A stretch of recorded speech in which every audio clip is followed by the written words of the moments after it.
Hello, it is Wednesday, October the 24th, the year 2012, and as usual, sports fans, a lot to get to in the sports world, so let's get it going right now. We have all the college football picks for you. I'm going to go through all the big games for you this week. I'll tell you, it hasn't been a great year in college football so far. It just hasn't. You haven't had those dynamic matchups so far. I think it is going to pick up this last month of the season. I think you're going to get them. I mean, next week you got a couple colossal matchups that we'll get into next week. Hasn't been a great year in college football. And I tell you, it's amazing how quick college football goes. I was looking at one of the team's schedules. I think it was Cal Berkeley. Their season ends November 17th. November 17th. We're going to be in November next week. Do you realize their season is almost over? Like, what, 3 weeks? Their season's over? I feel like college football just started. It's amazing how quick college football goes. I mean, we know the NFL goes fast. College football, even quicker. By Thanksgiving weekend, the season is kind of over, and then you just have your conference championship games, maybe your Army-Navy, and maybe your bowl games. And that's it. So we don't have much time, so enjoy college football while it's here because it goes by in the blink of an eye. Let's get to some of the decent games this Saturday. Let's get to it right now. Let's first stop Penn State. Penn State 5-2, hosting Ohio State, who is undefeated. First of all, you have to give a great thumbs up to the Penn State coaching staff. They were 0-2. All the sanctions, the turmoil at Penn State, they could have had a dismal season. They've won 5 in a row, and the coaching staff has really kept this team together. Tremendous job by Penn State being 5-2 at this stage of the season. They're playing Ohio State, who's undefeated. You know, it's so funny. It seems like Ohio State squeaks by with a win every week, but they do win. Watch out for Ohio State next year. Urban Meyer has them headed in the right direction. This is a battle of two teams that can't go anywhere this year. They're both on probation, but this is a nice game. In Happy Valley, they should get a nice crowd out there for Penn State. Hopefully they have the whole white out where everyone's dressed in white. Really nice game, Penn State and Ohio State. Keep an eye on that game. Here's an interesting game for you. Oregon State, who's undefeated. Great job by Mike Riley, the coach. Tremendous job. Oregon State is not an easy place to win in football. He's got them undefeated. They go to Washington against the Washington Huskies. Now, the Huskies are not playing on campus this year because they're redoing Husky Stadium. They're playing where the Seahawks play. They still get a very good home crowd advantage. They still get a lot of people filling up, that stadium where the Seahawks play. And Washington already beat Stanford there this year. Keep an eye on that game. That's an interesting game. It's a sneaky game. Oregon State could have trouble in this game. Washington has a knack of playing well at home. There's something about playing in Seattle, whether it be the Huskies or the Seahawks. Something's going on in the air there. The Huskies and Seahawks really play well in Seattle. Really good home teams. Very sneaky game. Don't sleep on that game. Could be an upset there. And as you know, if big teams are going to get upset, it's usually on the road. Keep an eye on that game. All right, Kansas State, they are at home. They are hosting Texas Tech. Kansas State undefeated. Tremendous job again by Schneider, the coach, rebuilding this team yet again. Kansas State, an impossible football school to win at. Schneider does it again. He's done it twice now. They're undefeated. They've beaten Oklahoma this year at Oklahoma. They've done a tremendous job. Klein is a Heisman, one of the Heisman favorites at this point at quarterback. Texas Tech also done a nice job under Tommy Tuberville. They've only lost 1 game. So Texas Tech, really nice season. They just beat West Virginia, blew out West Virginia, and they beat TCU back-to-back weeks. Very interesting game. I think Kansas State will get the job done just because they're home here. I like Kansas State in that game. All right, moving on to Lincoln. Nebraska at home, hosting Michigan. Both teams 5-2. Michigan's won 3 in a row. This game could go either way. I mean, this game could go either way. I don't know. I mean, maybe home field advantage pushes Nebraska to the win column. Very interesting game. Kind of even. Very battle of two just historic programs. So nice game there. Very even game as well. Okay, Alabama at home playing Mississippi State. Both teams undefeated, believe it or not. But you have to think Alabama is going to get the job done here at home. I mean, Alabama... The only thing you're worried about with them in this week is this. Next week they play at LSU. Are they looking past Mississippi State here? I think Saban always has his team's focus, so they'll be ready to play here. Mississippi State is undefeated. That should get Alabama's attention.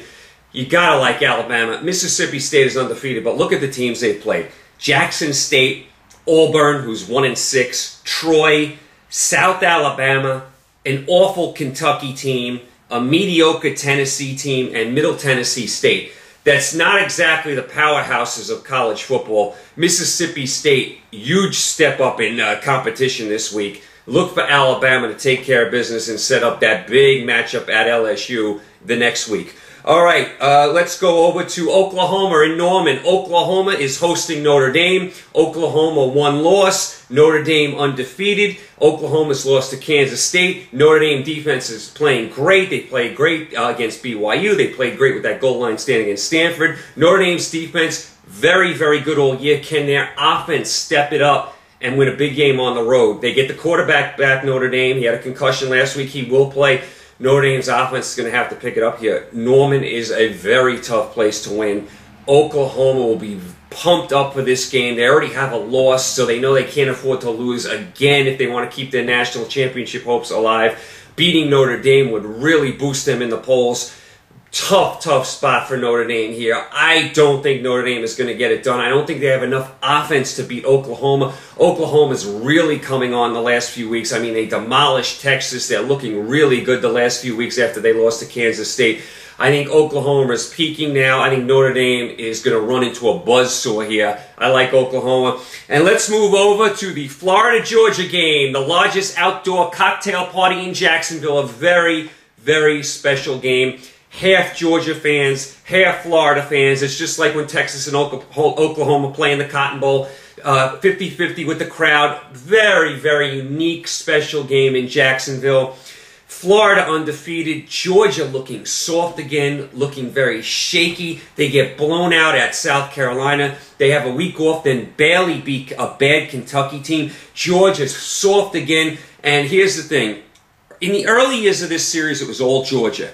The last 22 years, listen to this, Florida since 1989, 18-4 against Georgia. 18-4 in a huge rivalry game. That's as one-sided as it gets. I mean, I couldn't believe when I saw that stat. I knew Florida had the better of them. 18-4 in the last 22 years. That's embarrassing for Georgia. And they've been soft not only this year, but in prior years. I have to like Florida here. I have to. Until Georgia, exhibits some toughness, I cannot pick them here. I just cannot. Florida has had a really nice year. I mean, they dismantle South Carolina. They beat LSU. They go on the road, beat Tennessee. They go on the road, beat Texas A&M. Florida is battle-tested. They're tough. I like them. Georgia, you got to show me you can win this game. It's a very special game. I love the game. Georgia, you got to get into this rivalry. I know Georgia did win last year, but 18-4 for Florida in the last 22 years, that's despicable for Georgia. I'm taking Florida in that game. All right, now let's go to my official picks here. Those are my unofficial picks. Let's go to my official picks here. First stop, Louisville. This is a Friday night game. Louisville, -4 against Cincinnati. I love Louisville here. I love their defense. I love Strong, the coach. He's a good defensive-minded coach. Louisville having a tremendous season, undefeated. Cincinnati was undefeated until they lost at Toledo this week. I think Cincinnati's going to have a hangover from that game, and I think Louisville's defense just smothers them here on a Friday night in Louisville. I like Louisville -4 over Cincinnati. Louisville stays undefeated. All right, let's move on to Tallahassee, Florida State. Florida State -27 over Duke. Florida State with 1 loss, a despicable loss at NC State. They still think they can make the national championship game. I don't think so. They still believe it, though. Duke, unbelievable year, 6-2. What a great job by Duke. I mean, just an unbelievable job by the coach. Impossible football school to coach at. It's a basketball school all the way. I like Florida State here, and here's why. Duke has played 2 decent teams, and those are the 2 decent teams they got blown out by.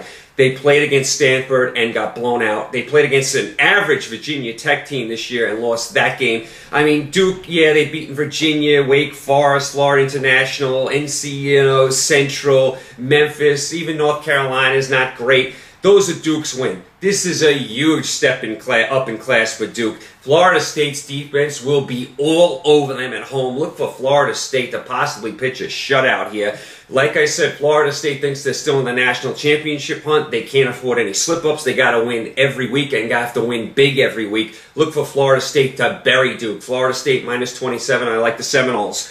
Let's go on to Oregon, Eugene. Possibly the biggest mismatch in college football history. Oregon at home, minus 46 against Colorado. This game, Oregon could cover by a half. This game could be 56-0 at the half. Oregon scores 1,000,000 points, much improved defense, tremendous home team. Colorado's one of the worst teams I've seen this year. They somehow have one win. I don't know how they beat Washington State. That says a lot about Washington State. I'll get to them in a second. Colorado's an awful team. Other than their one win against Washington State, they've basically been blown out every week. Oregon, I think if they wanted to, could score 100 points in this game. I say they cover the spread by a half. I like Oregon. Huge over Colorado. Take Oregon, minus 46 over Colorado. Let's go to Stanford on the farm. Stanford at home, minus 23 against the Washington State team. I was just talking about Stanford's got a nice program. They have a nice defense. They're physical. They're home here.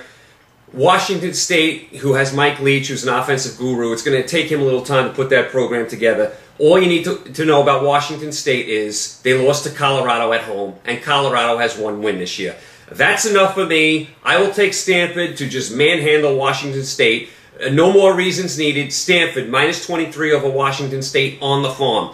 All right, my final pick. Let's go to San Diego. San Diego State, minus 18 against UNLV. San Diego State at home. They just beat Nevada last week when they went for a 2-point conversion at the end of the game. Great gutsy call by San Diego State. They score a touchdown. They're down 1. Do you kick the extra point? Do you go for 2? They go for 2. Get it, win it. Just because of that gutsiness, I'm taking San Diego State at home against a bad UNLV team that does not travel well. I like San Diego State. They play where the Chargers play. I hope they get a decent crowd out there. The crowd's a little spotty. I still think they'll have more than enough to beat a bad UNLV team. So my official picks of the week. Louisville on Friday at home, minus 4 against Cincinnati. Florida State at home, minus 27 over Duke. Oregon at home, minus 46 over Colorado. Stanford at home on the farm, minus 23 over Washington State. San Diego State at home, minus 18 over a bad UNLV team. Those are my picks for college football. I touched on all the other games. I touched on some of the big games to keep an eye on. Remember, you have the World Series tonight. Keep an eye on that. Game 1, World Series out in San Francisco. Verlander against Zito. Should be a fascinating matchup in baseball. A few news and notes here. Ozzie Guillen fired by the Marlins. You know, the thing about Ozzie is there's a lot of good in Ozzie, there's a lot of bad in Ozzie. He has a lot of baggage. He adds a lot of flavor to the game. I like his colorfulness. He does have a World Series, let's not forget that. He does have a lot of baggage. He talks way too much. He says a lot of crazy things. And if you're an owner, you can't have rabbit ears when you hire him. And you have to know when you hire him what you're getting into. And Ozzie did a terrible job with this Marlin team. The Marlin team spent a lot of money over the offseason, brought in Reyes, etc., etc. They were atrocious this year. I can't really blame the Marlins owner for firing. I think we will see Ozzie again in the future. How soon we see him, who knows? Maybe he needs to take a little break, you know, regroup. I do like some things with Ozzie. He does come with a lot of baggage. Another thing, the Islanders will be moving off Long Island and into Brooklyn. They will be going into the Barclays Center where the Nets will be playing. Islanders move out of Long Island. That's a terrible blow for Long Island, terrible blow for Nassau County. A big lift for Brooklyn again. Brooklyn looks like, you know, a big place in the future. They got the Nets now. They have hockey now. Little strange, though, this arena is not built for hockey. For hockey, they're only going to get about 14,500 seats. Now, for the Islanders, that's a step up. They only get about 10,000 fans a game. But I know the NHL's not in love with this arena. It was not built for hockey. A little short-sighted by the Barclays Center, building a brand new arena and not having it hockey ready, just in case. I mean, everyone knew about the troubles with the Islanders. There was always a chance they could move in here. I know they were thinking about the Nets and focusing on basketball, but a little short-sighted there by the Barclays Center, not having this hockey-ready arena. Looks like, you know, the Islanders will go there. They will go with the 14,500 seat arena for hockey. Obviously, it seats more for basketball. From a hockey standpoint, it can only help the Islanders. The Islanders were going nowhere in the building they had. The Coliseum was outdated. It was 40 years old. It was the worst arena in all of hockey. No free agents wanted to play there. From a hockey standpoint, you have to love it. From a Long Island standpoint, it hurts. Brooklyn is not too far away. It's a train ride away, and you definitely want to take the train there. Don't drive there just like Manhattan. You don't want to take your car there. Train's much easier. Take my advice. So definitely a big step in the right direction as far as hockey goes. The hockey should improve for the Islanders moving into Brooklyn. By the way, I had a couple people ask me, they're like, isn't Brooklyn on Long Island? I'm like, yes, if you look at a map, technically Brooklyn is on Long Island, just like Queens is on Long Island. They are two different worlds. If you've ever been in Brooklyn and ever been on Long Island, they are two different worlds. They're nothing alike. So yes, technically Brooklyn is on Long Island, but they're two different worlds. Hockey standpoint, good for the Islanders, bad for Long Island, great for Brooklyn. We'll keep an eye on that. So, you guys keep an eye on the baseball tonight. Tomorrow, wall-to-wall NFL. I'm breaking down all the games. I'm picking all the games with the point spreads tomorrow. We're going to go over the World Series Game 1, Game 2 tomorrow. We'll touch on everything else going on in the sports world. You guys stay safe. Enjoy the World Series. And I will talk to you tomorrow. Take care.